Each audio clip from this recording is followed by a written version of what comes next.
Anyways, I got all my tools right here, as you can see. So, figuring out this water pump gasket, it's got a light side and it's got a dark side. I believe this is going to be going on like this.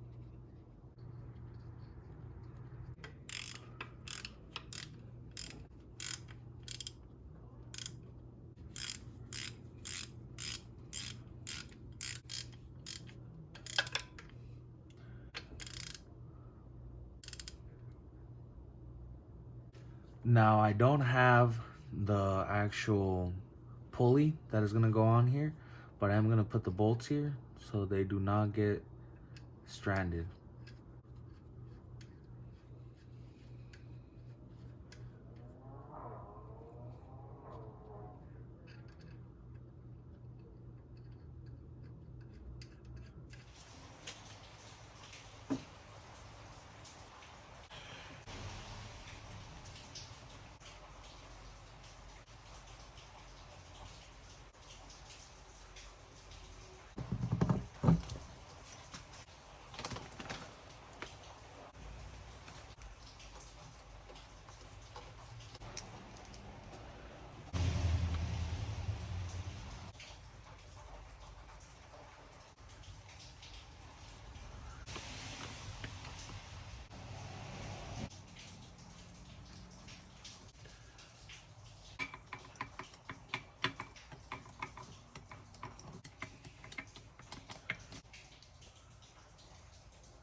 So I did go ahead and reassemble a little bit more of the head. I did go ahead and put the manifold back on with the intake manifold gasket that was provided in the kit. Went ahead and replaced one of the little hoses. And guys, we're pretty much here ready to slap the head back onto the block. The only thing now is I'm gonna replace the hose in the back before I put it back in, so that way anything that has to do with the back of the head is set and done for when the block is all assembled. We don't have to be struggling with anything in the back here, guys. It was definitely time to replace this guy right here. As you can see, one of the clear indicators right away is the way the hose is at the end. You can see it's very inflated.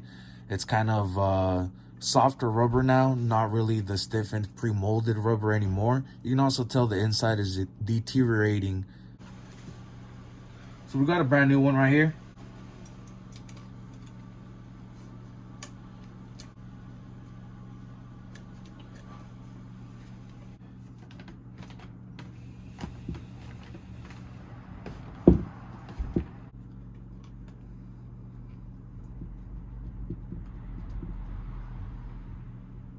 Guys, as you can see right here, we did go ahead and complete everything in the back. So we went ahead and put the water neck back on for the back, a new heater hose to go into the heater core. We have a plug here, sensor, and cam angle sensor. So everything in the back is set. We have our two hooks. Miata does come with the little hook on the head, so that way you can lift it from here and not put any strain, I guess, on any of the other components. And guys, looks like we are ready to go ahead and made it to the block with the head gasket right there. So let's get that in there. Now, I'm not too sure how reliable the torque on these are. The sequence does call for 3 sequences up to 60 foot-pounds. Now, I did go ahead and I copper sprayed the head gasket, so it should help us with compression. So I'm gonna go ahead and follow the OEM recommendations here. Work our way up to 60.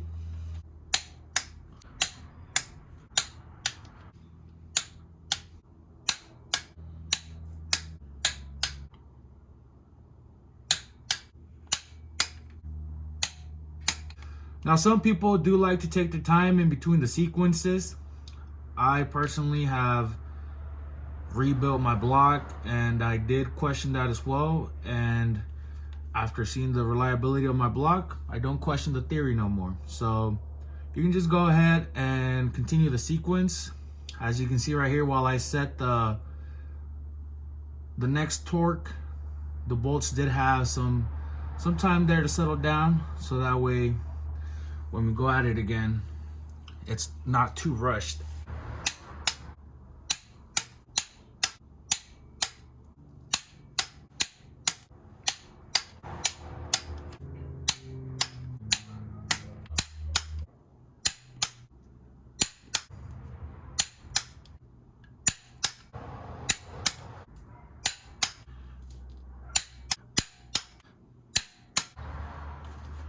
So now that the head is installed, we can go ahead and start installing our cams.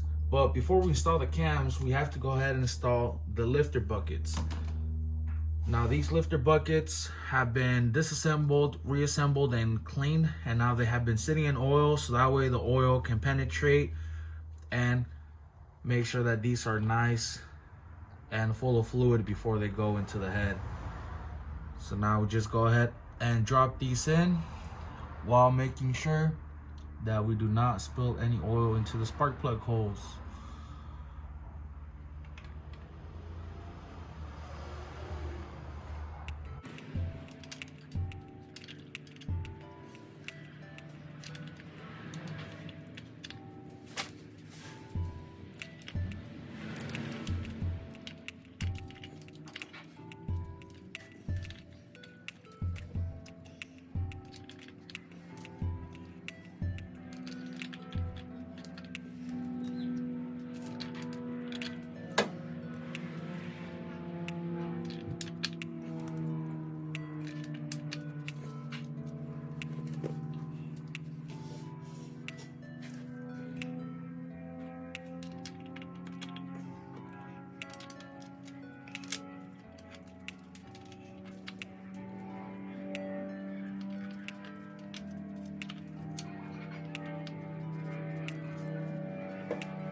You do want to make sure that all the journals are nice and lubricated, so that way when the cams come in, they don't ride on the dry metal.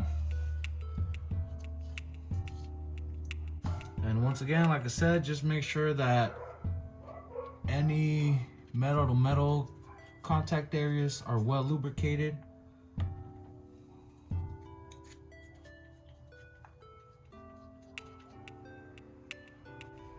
The water pump and timing belt kit that we did purchase went ahead and came with a replacement for the cam seal. So we're gonna go ahead and replace those as well while we're here. Now you can tell by the cams, this is the exhaust, being that it does not have the slit for the angle sensor. So we're gonna go ahead and drop this in. And now the intake side, as you can see, has a slit for the angle sensor.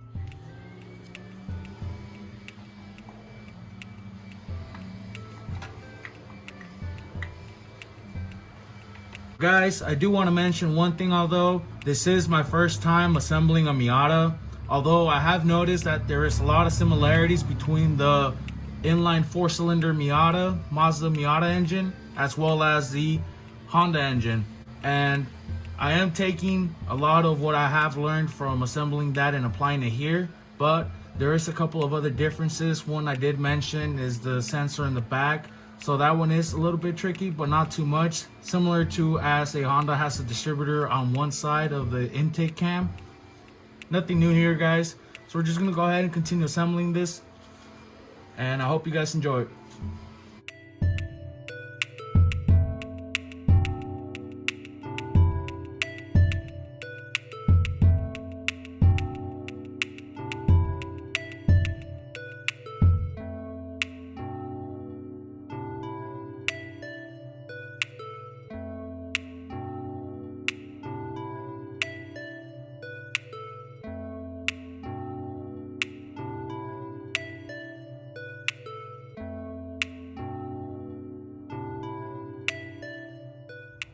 On the Miata, unlike any Honda, the cams come marked exhaust and intake with an I.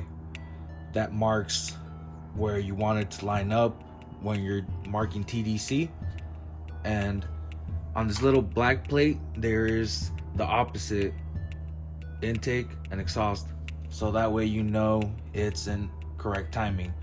With the crank, the cams, intake and exhaust, and then also the back lets you know it's the back because it has this little edge on it that will sit right there, nice and neat. We're gonna go ahead and time it, get it filled up, see if we can get it to burp out the system tonight.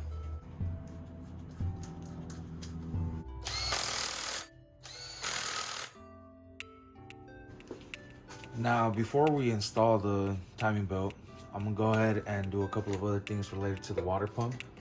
So I'm gonna go ahead and set that on the side. I am, although, gonna go ahead and install these. These are the tensioner and pulley. As you can see right here, it does come with the slot to give you play. You'll be placing the spring on this little tab, and the hole right here will line up at the bottom with the water pump. So we're gonna go ahead and place that there for the meantime. Not really loose, not super tight. We're just gonna let it be for the meantime while we do the rest of the things. I'm just go ahead and place these here. So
oh man, one too much.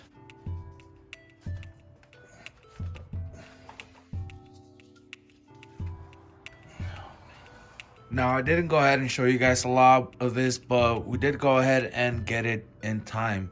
So as I did mention, in order to get it in time, you have to match the bottom groove with the lines right here in the middle pointing down with the alternating initial.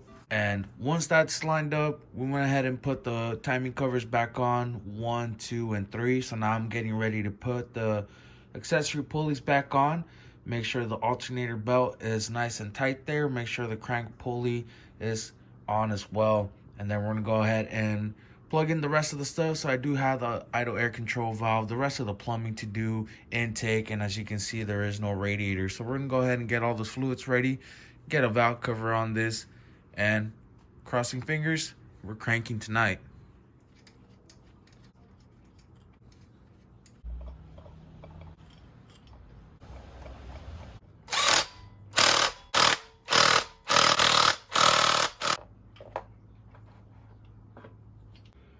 Now I am putting some anti-seize on these bolts because they are going into a metal piece that was previously rusted. So we do not want to cause these to get rusted and stick together next time they want to come off.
when we were removing the engine, one of the sensors did break off.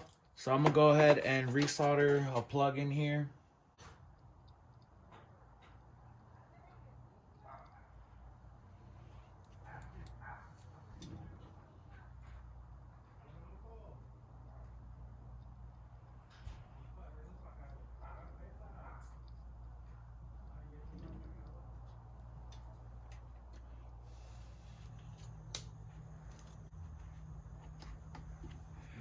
And guys, so we did go ahead and take a little break, got some food and got some other stuff done behind cameras. As you can see down there, we got the homie Wames and we got my older cousin Oscar here giving me a hand too. So what we went ahead and did was pretty much to give me a hand rerouting all the intake, the last bits, putting the oil in. We got the homie Wames down there checking for leaks.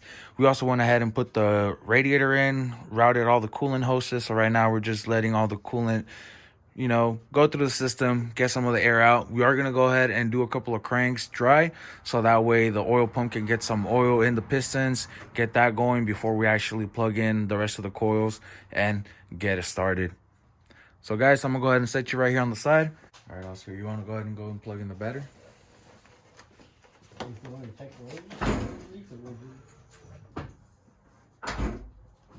Yeah. Because right now, once we actually crank the engine and it's rotating, it's going to be under pressure. Nah, it's already on standstill. You're good. Alright, so go ahead and crank it. Go ahead and get inside the car, step on the clutch, crank it. Make sure it's out of gear, neutral.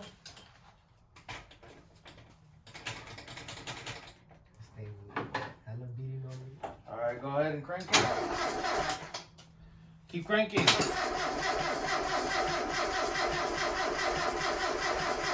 Alright, stop. Alright, crank it again.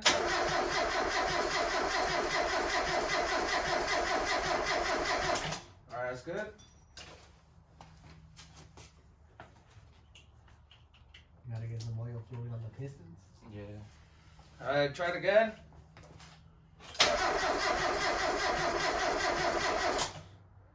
Keep going.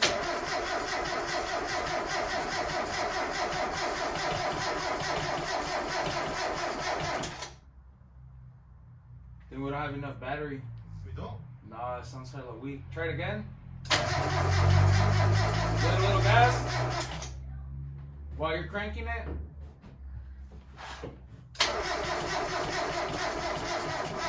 Yeah, we don't have battery. Stop. Where's the jumper pack? Alright, go ahead and crank it.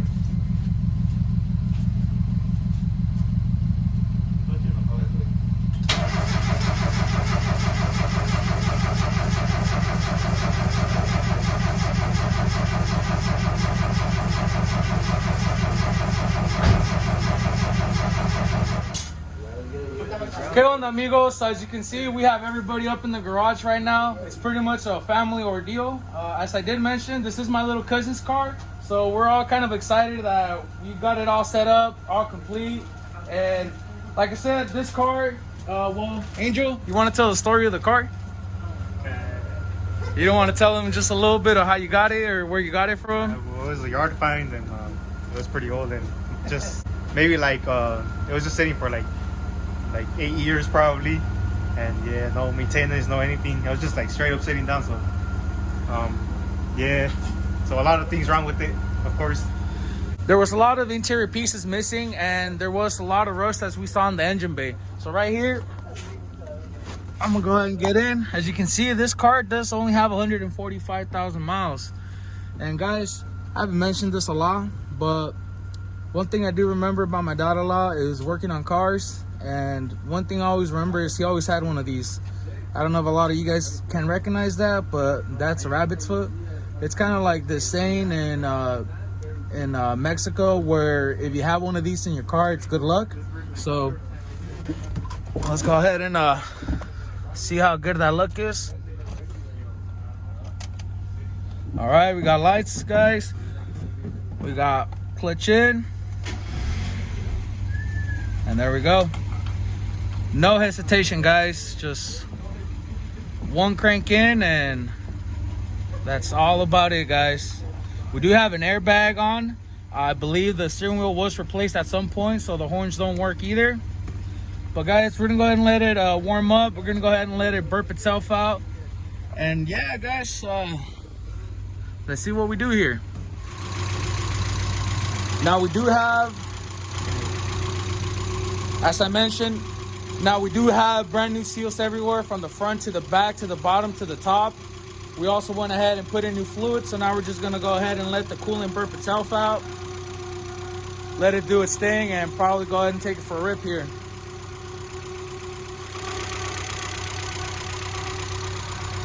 Now you do see the residue kind of coming out from the side from my fingerprints grabbing everything, kind of burning off. So that's pretty normal.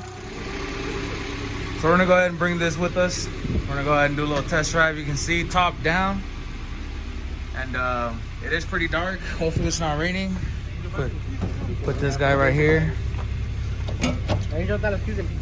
And we put some air in the very ball tires because this car, like we mentioned, has been sitting for a while.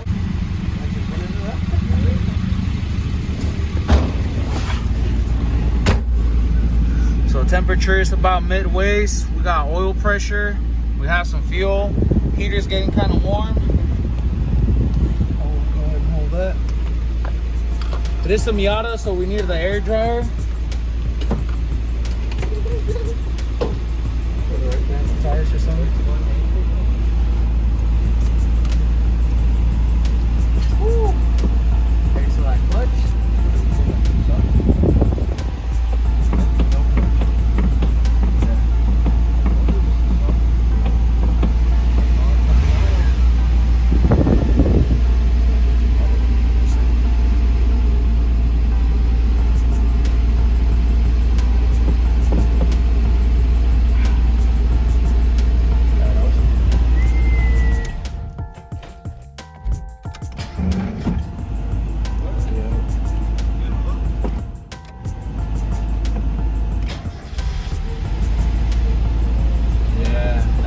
Goes all the way.